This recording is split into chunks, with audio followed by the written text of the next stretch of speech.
Hello. So I'm a new face. My name is Jenny. I go by Jenny Wren on the various forums and social networking websites, things like that. I apologize for the dishwasher going in the background. I'm leaving today for Christmas stuff, and I told Kat that I would get this video in for Saturday, even though I'm technically posting it on Friday because I'm not going to be here, and there's a lot of stuff going on. So dishwasher noises, apologize for.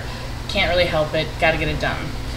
Anyways, like I said, I'm Jenny, and if you haven't noticed, on the channel lately there's been a little bit of reorganizing, and some people are taking different days, and things in general are just getting rehashed. And for the next couple Saturdays, I will be a guest blogger, and in the future I may become an actual, real blogger, full-time blogger for the site, but just to get through the next few weeks, I will be doing Saturdays. So you will get to look forward to my awkwardness.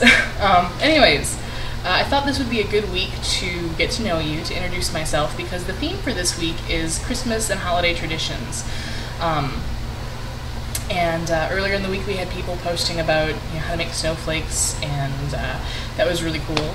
I definitely appreciate the tutorial because I suck when it comes to paper snowflakes. Like, they always turn out very, very wrong.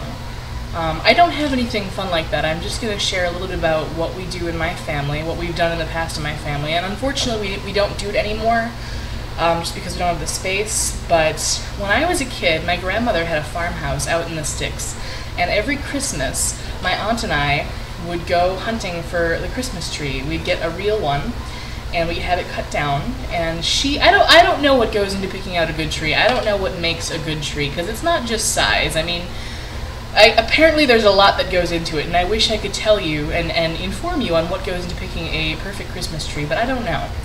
My aunt would usually pick it out, and we'd drive around the county all day going to different places looking for the perfect tree, Charlie Brown style, and then when we found it, it was always a blue spruce. When we found it, we'd have it cut down, netted, and mounted on her car. Now, I grew up in a very small town. A lot of the buildings are like on the National Registry, they're national landmarks, very old. It's like an old world Wisconsin town, a lot of tourists. And once we had the tree mounted, we would drive down the main drag in town and have our windows down and the Christmas music blasted. And we'd be like wrapped in our coats because it was usually really cold and snowy out. And people in town would smile, and it was something fun for a child to do, and I look forward to doing that with friends and loved ones in the future.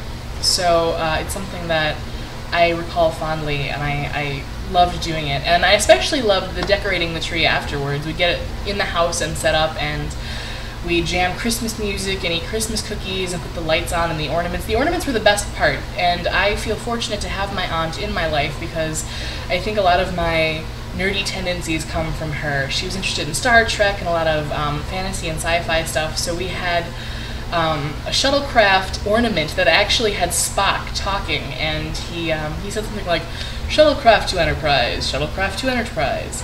Spock here. Happy holidays. Live long and prosper." And as a kid, I would push the button repeatedly just to hear Spock talking over and over and over again. And we had the Enterprise somewhere on our tree and all of these really cool ornaments. So that was also, in the future, when if I ever get my own house and I have the space to store things, because right now I'm rent and it's not a lot of space, so I can't really collect ornaments and things like that. But in the future, if I ever get a house and have a spot where I can store things throughout the year, I definitely want to have my own series of nerdy ornaments. That's something that I think just adds a personal touch to the Christmas season, and something I always thought was really fun. So anyways, my family has a whole host of other different traditions that I could go on and on ad nauseum about, but that was the most important one to me. That was the most fun, and it was just, I think, the most adventurous when I was a kid, because it was always a big adventure to go out and get this tree, so it's just something that'll stick with me forever. Anyways, I hope all of you have a wonderful holiday, whatever holiday you celebrate, and I look forward in the coming weeks to getting to know all of you, and sharing things and talking about things and posting more videos. So anyways, thanks for listening and take care.